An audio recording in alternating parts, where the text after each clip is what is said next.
Hey everybody, welcome this morning. Today we are getting unstuck, understanding pain through the cup analogy. This is one of my very favorite analogies to use in the chronic pain world. And by the way, hi, my name is Amy. If we haven't met yet, I am a chronic pain coach and a best-selling author, and I help motivated women get back to their lives through the use of education, movement, and self-discovery, because chronic pain kind of sucks.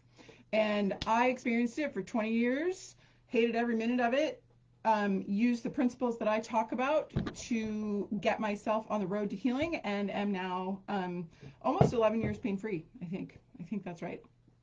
So that and a crap ton of education, and that's why you should listen to me, or why I might be worth listening to. Give me a try, see what happens. For those of you that are joining me live, hello, nice to see you again. Happy Friday. Do me a favor, click that like button and share if you would, because that's the only way Facebook lets people find you. It is hot as Hades here in Normal, Illinois today. We've been hitting 100 degrees and feels like way hotter than that. So please forgive the look that we have today. All right, let's get right into it. The cup analogy. The cup. If we think of our nervous system like a cup, and that pain comes when the cup is full, that's like the generality of the analogy that we're talking about today. I get it's flawed, it's analogy, it's flawed, and there are all kinds of reasons that it's flawed, but it's an analogy. We're trying to break down, super scientific-y concepts and make them understandable. So let's talk about the three different categories of things that can go into your cup. I approach the body, wellness, pain, medicine, existence from a biopsychosocial perspective, meaning all of those things, like our biology, our psychology, the stuff within ourselves and related to other people, our sociology, the systems around us, the world in which we live, all contribute to our health or lack thereof. And that it is no singular thing that creates the totality of the experience, including just regular old illness, right? Like if you get the flu and you don't have parents that care for you and don't want to help you when you're sick, and you don't have a home, and you don't have food, and you don't have access to health care, that flu is going to be a lot more dangerous than, if you're in a loving family and you've got access and money and a roof over your head and food in your tummy, right? You're going to heal a lot faster from that flu. So I want to be very clear that I am not saying the psychosocial factors are what necessarily make us sick, right? There's a lot of mind-to-body people out there that are like, your pain is coming because you've got all of these traumas stuck in your body. And I know that I talk a lot about trauma.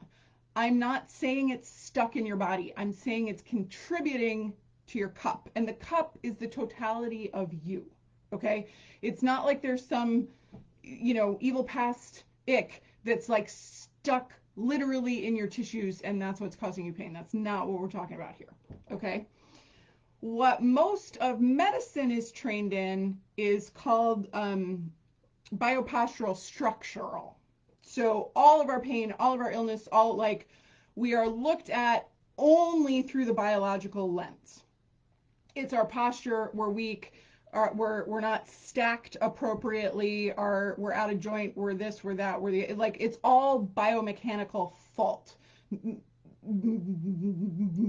Yeah, it's not correct, right?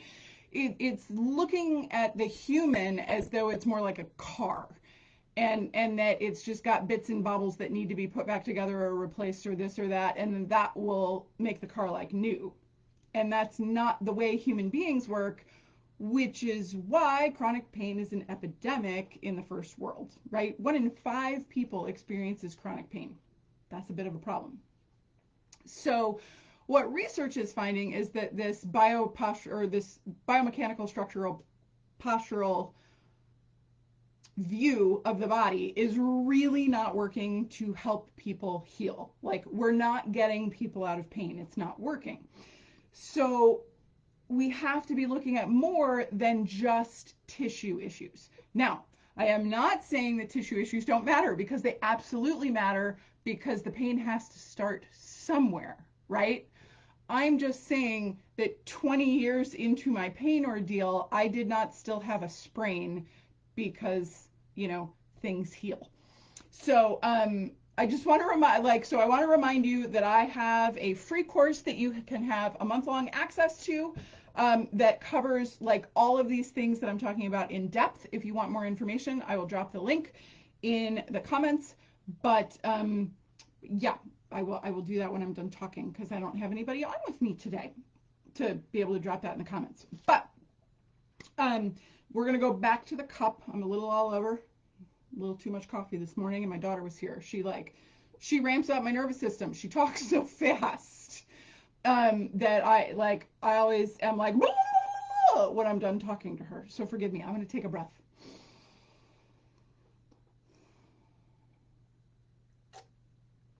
Okay, so when we're talking about chronic pain, we absolutely positively have to be looking at all three of those things. We have to be looking at the environment that we're in, our total self, which is our biological and our psychological, right? Because those things feed each other. Like, people think psychology doesn't have anything to do with biology, but it does. When we're upset, we have different chemicals than when we're happy. And that's important to the nervous system. And the piece that medicine keeps forgetting to look at is the nervous system as a whole, not nerves that are squished or squashed or don't have enough, or not nerve injury. That's not what I'm talking about. I'm talking about the brain, the spinal cord, and the peripheral nerves. And all of those things together is what makes the body work, right? Like, without a brain, we cease to exist. That is where all of our thought are. That is where all the commands for our body to breathe and our heart to beat and our stomach to digest come from, right? So in an effort to communicate that pain is more than just tissue, people started talking about the brain. Like, really smart people started talking about the brain. And we're gonna change the brain, we're gonna change our pain, we're gonna rewire the brain, right? Like, there's a lot of messages that are finally getting out there 30 years later. And a lot of the time, those of us that have experienced pain have been so dismissed that we hear those things, and what we hear is, well, you're making shit up again. That's not what I'm talking about. And for the most part, it's not what those providers are talking about either. They're talking about, this is the control center, right? Your brain is the control center of your body. It controls everything. Pupil dilation, muscle contraction, breathing. Like,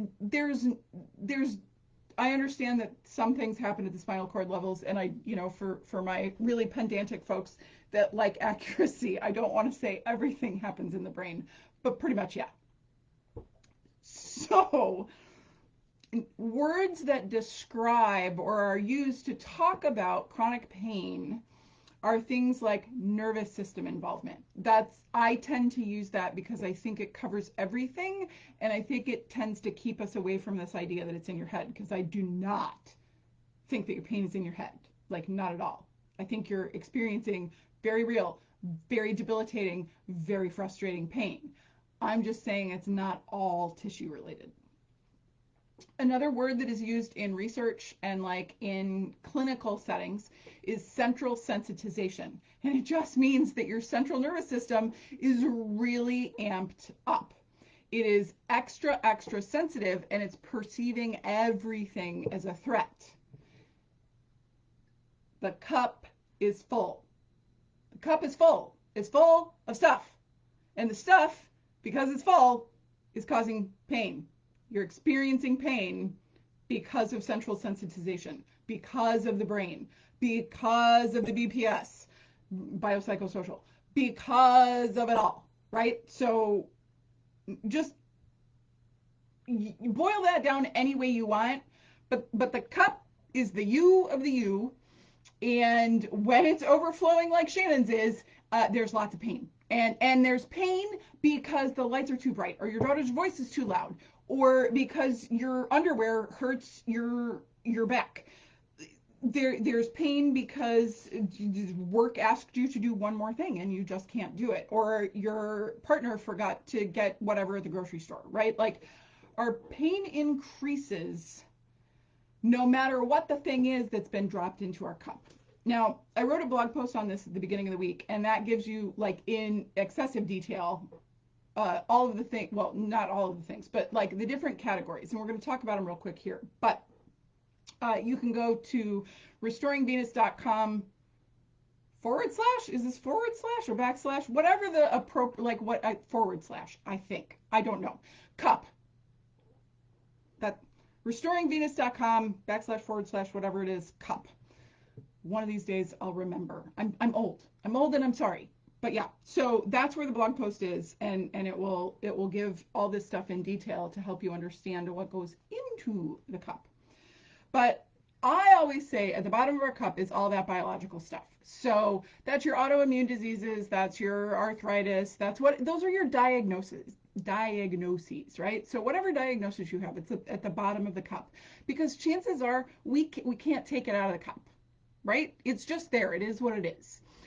And the good news is a lot of those diagnoses that are orthopedic related may or may not actually be the cause of your pain. And maybe we'll talk about post hoc reasoning later. But what we do know is there are like an enormous amount of studies that show biological fault in people with no pain. And when I say biological fault, I mean spondylolisthesis, I mean scoliosis, I mean shoulder impingement, I mean rotator cuff tears, I mean labral tears, I mean SI joint stuff, I mean back stuff, right? So knee stuff, on and on and on and on. There's like a research paper for all of it over and over and over again, and we see those faults in people that don't have pain. So that must mean there's more to the pain than just the fault, which is why I put it at the bottom of the cup. We have our thoughts and our beliefs about pain, about the world. If we believe that the world is a bad place and everybody's out to get us and nothing is safe, now I'm exaggerating to make a point here, but when we see the world through that lens, our brains are paying attention for danger, which means our nervous systems are a little bit more full, right? So people, like, have you ever noticed people that like are like overly optimistic? My father comes to mind, but like just overly optimistic about the world and the way things work. Like nothing bad like it like bounces off of them like some kind of weird rainbow, sunshiny poop or something. I don't know, but like people that view the world as like mostly positive and bad crap doesn't happen, they don't seem to have the same level of pain as the rest of us. The thoughts that we have about our pain, the beliefs that we have about our pain, also lead to the way that we act around our pain. And that does go back to the biological, right? So like the less we move, the less our joints are being lubricated, so the more we're going to hurt. But most of us are told if it hurts, don't do that, or you should lie down, or you should take a rest. And like, that's great when it initially starts happening, but 15 years later when you're in bed all the time, that's maybe not so helpful, right? So like, we have to look at what we believe and how much of what we believe about our pain and the world around us is actually contributing to our cup. Our feelings also contribute to the cup because they have a chemical signature. Being depressed, we are without a lot of chemicals that we need, and that also alters our thoughts and beliefs about the world around us, right? You see how these things are like all interconnected? It's not just one of these things, they're all connected. And we have to start pulling them apart to be able to empty the cup some. Social factors. Do you have good doctors? Do you have shit doctors? Do you even have access to doctors? Do you have good insurance? Do you have bad insurance? Do you have money to pay for the things that you need? Do you have support systems? Do you not have support systems? Be that religious, community, like I don't care what kind of support systems, do you have them? Are they available to you, right? All of those things factor into whether or not we're going to recover from our pain and how much is in our cup. And then we have lifestyle factors, right? How much caffeine are you drinking? Seriously, throw in the comments. How much caffeine do you drink a day? I'm usually, I try to do 1 cup. Today I'm on 3. Can you tell by how fast I'm talking? It's cinnamon hazelnut. The coffee's really good this morning. Well, okay, this afternoon. But we have lifestyle factors. What are you eating? Do you smoke? Are you moving? Are you taking care of the you that is you, or are you only taking care of the pain? Because you also have to take care of the you that is you. Are you sleeping? Are you drinking water? Are you keeping the meat sack hydrated? Because we need a lot of water, especially when it's a roasting grill outside like it is here. Hi, Sandra. Yeah, all of those things factor in. Are you lonely? Do you feel lonely? Because loneliness, this fact blew my mind. I learned this from another pain coach that's a PT. It blew my mind. But feeling lonely enables or is a atmosphere in which we can encourage inflammation. Are you kidding me? Are you kidding me? So not enough sleep increases your inflammation. Feeling lonely, that's a feeling. That is not a biological happening, right? That is a state of existence. Feeling lonely increases your inflammation. That's crazy. Which is going to increase your pain because it's sensitizing your nervous system. It's in the cup. So if you're feeling lonely, well then find an online group. Find people at home. Find people at your church. Find people in your community. Find people. Period. Find people. People saved me in my worst days of my SI pain.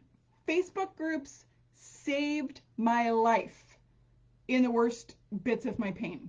Finding people, becoming friends with them, chatting with them, hearing their stories, feeling heard, literally saved my life. Just saying. And the last thing that nobody really talks about, this is never in the lists elsewhere, and admittedly I forgot to put it in my blog, and I should have, but so we're getting the last thing that I actually think is the most important, and it really fits under taking things out of our cup, but it's what is our purpose and meaning? Human beings are meant to interact with the world in some way. We all have gifts and talents. We all have ways that we can give back to the world and that make us feel like we're important, that we're valued. And I really want to help people find that. In my Facebook group, we've been sharing pictures on Thursdays, and it's been so interesting to see the different things people are doing. Shannon, I hope you're still with us, but I saw that you got to go to a Pink concert, and that is so flipping cool. And Nikki has been riding her bike telling people about pain and her story about opiates.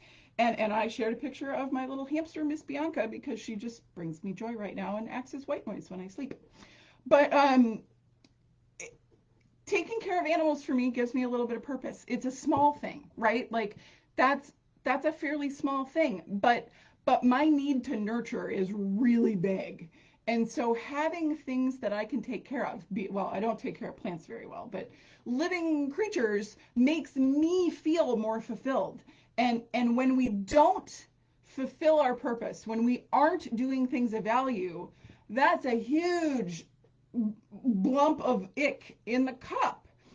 So the cup analogy is really all of the negative things, right? Like it's the stuff that we don't get to do. It's feeling lonely. It's the crappy systems that are in place. It's our thoughts and our feelings and our beliefs about our pain in our world. And it's also the biological crap, crap straw we drew, right? So there are two ways that we need to go about healing and getting unstuck. One is empty the cup, right? This is taking the meds that were prescribed. We were having a conversation in the Facebook group today about opiates, and that's such a touchy subject. I want to be very careful live, where we're not able to really have a back and forth, to say, do your homework on opiates. If you think that's the only solution to your pain, or it's a very important part of the solution to your long-term pain, I'm just going to ask you to look that up, and maybe I'll do a live on that and do a blog post on that later. But there were so many lies told by the Sackler family to get Oxy prescribed so that they could make money, that those are still present in healthcare. The documentary, or the docu-series that I watched, was produced by Danny Strong of Buffy the Vampire Slayer, which happens to be like my all-time favorite series. But he produced it and did a lot of the research for it. And it was on Hulu, and it was called Dope Sick. And Michael Keaton is the doctor that's like one of the main characters.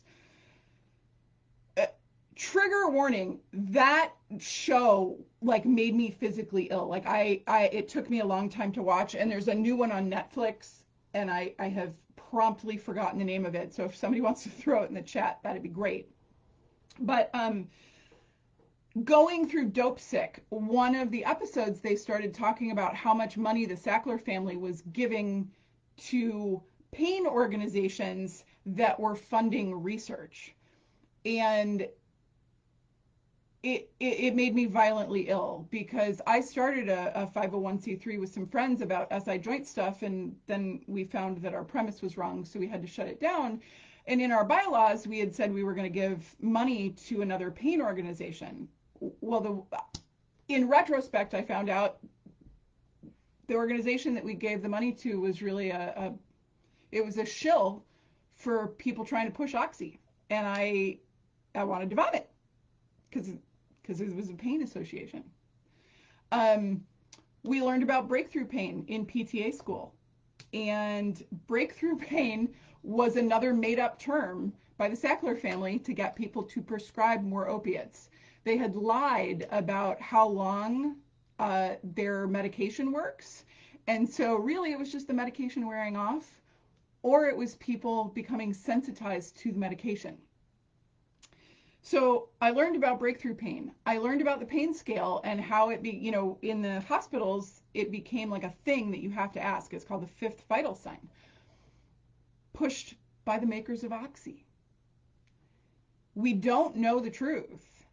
And I'm not saying it's a conspiracy theory. I'm just saying there's so much that we don't know. There are so many places in medicine where we haven't caught up. We don't have accurate information, and the people that hurts are you and me, right? So we have to educate ourselves. So medications are very important. I am living a better life with long COVID through many medications.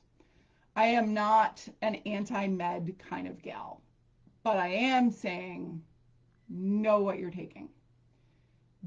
Just because you have heard it socially, or it's kind of like common knowledge, I encourage you to dig into that. Whether ask me, ask others. Like, I enjoy diving into things educationally, so like ask me, and if I don't know, I'll go find out, or find other people that do know. So there's my little soapbox on opiates. I'm not mad at those of you that are taking them. I'm mad at the system, the S in this BPS of opiates. And it's in our cup and we don't even know it, because in a lot of people, the opiates actually sensitize the nervous system. They make your cup smaller. Another fun fact, neurodivergence makes your cup smaller. So if you are one of my neurospicy friends, your cup is smaller. Like, it is not this size. I don't have a smaller cup in my office right now, but you don't get 14 ounces of coffee, you get 8, right? So you don't have as much room before your cup is full as a neuronormative person. How crazy is that? It's crazy. I think the things that I'm learning. Neurospicy has been my like dive for a while now. But so we need to empty the cup. Meds, diet, get more sleep.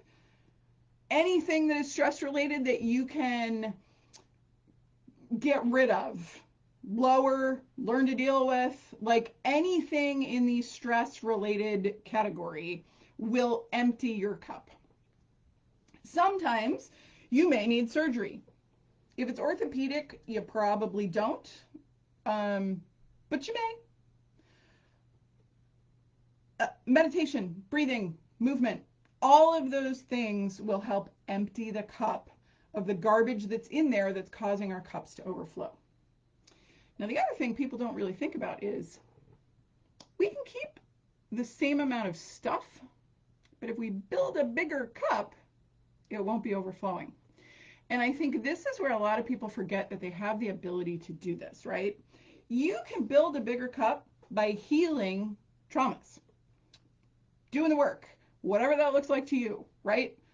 I don't know if you're buying ceramics at the Goodwill and smashing them against your garage wall and, put a tarp down so it's easier to clean up. But, are you setting things off in balloons? Are you going to get some psychiatric help? Do you need some antidepressant, anti-anxiety, other medications to deal with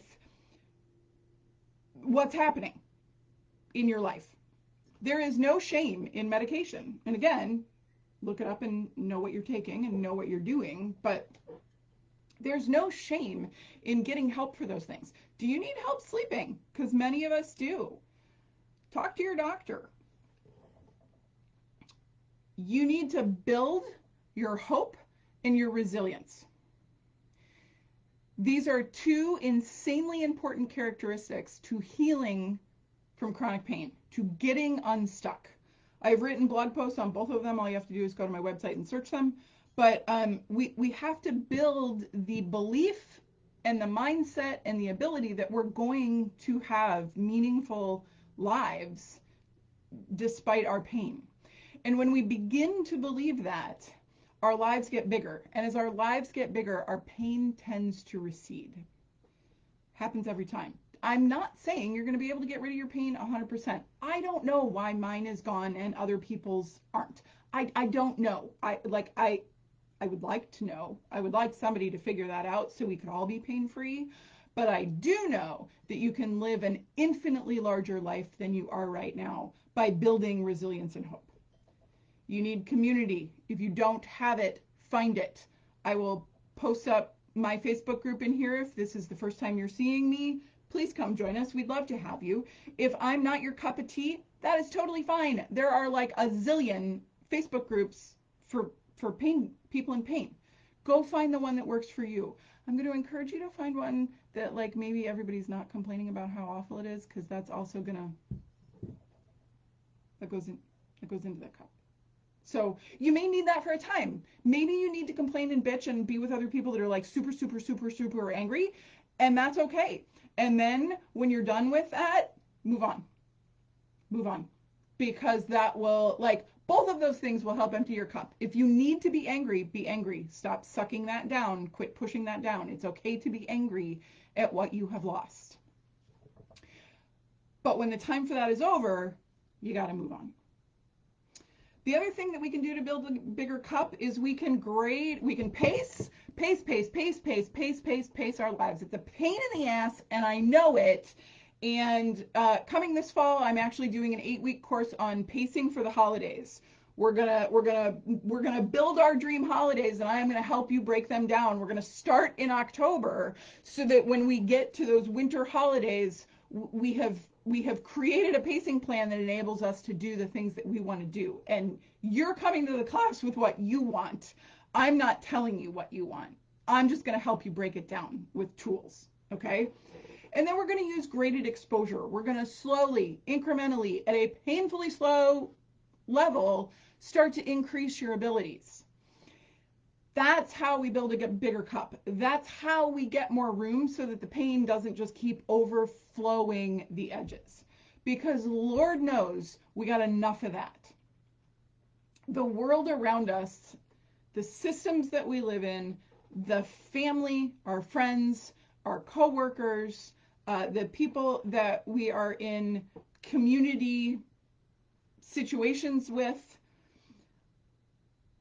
the way that we feel in our own bodies, in our own minds, in the quietness, as well as our actual biology, all matter to solving your problem of chronic pain. You just have to pick one of those places to get unstuck. If you need help figuring out where to start, send me a message. Just let me know, and we'll get you hooked up with some one-on-one coaching with me. We'll get you hooked up with a consult. Whatever it is that you need, I want to help you. If you can do it by yourself, more power to you. Do it, and then tell us all about it in the Facebook group, because we want to celebrate your successes and we want to learn from you. But if you need help, I'm here. So, build a bigger cup so you can do more. Find your purpose, find your meaning, find your people, and get unstuck. Thanks for joining me today. Thank you for those in the audience that consider me an inspiration. I am truly, truly humbled by your words. I'm just me, and I want to make sure that we all get to live our best lives possible. And if me talking to you on Fridays and writing blog posts on Mondays can help you with that, more power to you. You guys inspire me as you walk through your own journeys. So join me next Friday. We will be talking about tendinitis, I think. I've promptly forgotten. I think it's tendinitis. And I will be wearing Mickey ears because I am leaving for Disney the next day. So come join me with my Mickey ears and join the Facebook group. Ask all the questions that you want, and let's keep this conversation going. If you've enjoyed this video, I would encourage you to please share or tag others. Let them know that it's here. And if Facebook isn't their thing, it will also be all these videos are posted on YouTube later in the day. So thanks again, everybody. Thanks for being here, and I will see you next week. Bye-bye.